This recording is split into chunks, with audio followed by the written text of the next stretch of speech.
એના સામે આપણી નારાજગી છે. આપણે કહીએ છીએ કે ભાઈ અનુસૂચિત જાતિ સમુદાયના લોકોનું પેટા જાતિમાં વર્ગીકરણ કરવું અથવા બીજું કંઈ કરવું તો તમારે શેડ્યુલ કાસ્ટના લોકો જોડે ડિબેટ કરવી જોઈએ, ડિસ્કશન કરવું જોઈએ, રાષ્ટ્રપતિ શ્રી જોડે ડિસ્કશન કરવું જોઈએ, કોઈ કમિશનની નિમણૂક કરવી જોઈએ. તમે સુપ્રીમ કોર્ટની 4 દિવાલની અંદર આ નિર્ણય લઈ લીધો તો આના વિપરીત અસરો સમગ્ર દેશના અનુસૂચિત જાતિના લોકો ઉપર પડી શકે છે.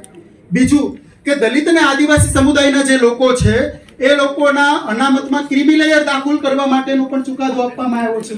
હવે શેડ્યુલ કાસ્ટ અને શેડ્યુલ ટ્રાઇબના જે લોકો છે એ ખરેખર ખૂબ જ પછાત છે અને એ લોકો હજુ તો માંડ બોલતા શીખ્યા છે, ચાલતા શીખ્યા છે અને આમ છતાં તમે ક્રિમી લેયર દાખલ કરી અને એમના પગ ભાંગવા માંગી રહ્યા છો તો આ કેટલું વાજબી છે? તો આ ક્રિમી લેયર દાખલ કરવા બાબતેનું જે સુપ્રીમ કોર્ટનો ચુકાદો છે એના સામે પણ સમગ્ર દેશના લોકોની નારાજગી છે. સાથે સાથે ભારતના બંધારણના અનુચ્છેદ 341 અને 342 આર્ટિકલ 341 અને 342 માં રાષ્ટ્રપતિ જોડે પાવર્સ છે કે કઈ જાતિ છે એ શેડ્યુલ કાસ્ટમાં રહેશે, કઈ જાતિ શેડ્યુલ ટ્રાઇબમાં રહેશે, કઈ જાતિ ઓબીસી કમ્યુનિટીમાં રહેશે, કેટલી ઈડબ્લ્યુએસ માં રહેશે. તો આ પાવર્સ રાષ્ટ્રપતિ જોડે છે. હવે રાષ્ટ્રપતિના પાવર્સ છે એ સુપ્રીમ કોર્ટ અત્યારે ઉપયોગ કરી રહ્યું છે અને હવે સુપ્રીમ કોર્ટના ચુકાદાના કારણે આ પાવર્સ રાષ્ટ્રપતિ જે ઉપયોગ કરતા હતા એ પાવર તમામ રાજ્યોની રાજ્ય સરકારોને જવાના છે.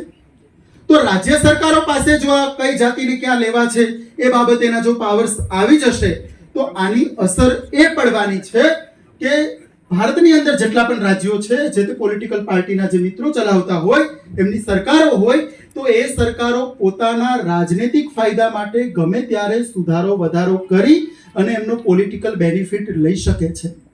તો આ બાબતેનો આપણો વાંધો છે કે ભાઈ જે પાવર્સ રાષ્ટ્રપતિને ભારતના બંધારણે આપ્યા છે એ પાવર સ્ટેટ ગવર્મેન્ટને તમે શું કામ આપી રહ્યા છો? તો આ બધી બાબતોની ચર્ચા કરવા માટે ગુજરાતના 50 લાખ દલિતો, 1 કરોડ આદિવાસી સમુદાયના લોકોના ન્યાયના તરફેણમાં ગુજરાતના એસસી, એસટી, ઓબીસી અને સવર્ણ સમુદાયના તમામ લોકોએ આ કાર્યક્રમ સર્વ સમાજના તમામ લોકોએ આયોજિત કર્યો છે. ખરેખર ગુજરાતની અંદર આપણે બધા લોકોએ પ્રાઉડ લેવું જોઈએ કે સર્વ સમાજના તમામ લોકો દલિતો અને આદિવાસીઓની સમસ્યાઓ માટે એક મંચ ઉપર ભેગા થયા છે અને દલિતો અને આદિવાસી સમુદાયના ન્યાય માટે લડી રહ્યા છે. તો આના માટે ગુજરાતના હું બ્રાહ્મણ, ક્ષત્રિય, વૈશ્ય, પાટીદાર, એસસી, એસટી, ઓબીસી એ તમામ જાતિના તમામ લોકોનો હું આભાર માનું છું. બીજી મુખ્ય વાત, હવે આપણી માંગણી શું છે? આ ચુકાદો તો આપી દીધો, હવે આ ચુકાદો આપ્યા પછી શું થઈ શકે? તો આ ચુકાદાને સુપ્રીમ કોર્ટના 7 જજોની બેન્ચોએ ચુકાદો આપ્યો છે. તો આ ચુકાદા સામે કેન્દ્ર સરકારે રિવ્યુ પિટિશન દાખલ કરવું જોઈએ. જ્યારે આ પિટિશન ચાલી એ વખતે શેડ્યુલ કાસ્ટના એક પણ માણસને કોઈ પાર્ટી તરીકે જોઈન નથી કર્યા. હવે જે માણસને તમે પાર્ટી જોઈન નથી કરતા ને એના ઉપર તમે નિર્ણય લઈ રહ્યા છો, આ કેટલું વાજબી છે? અફેક્ટેડ પાર્ટી છે એને જ પાર્ટી નથી તમે જોડતા.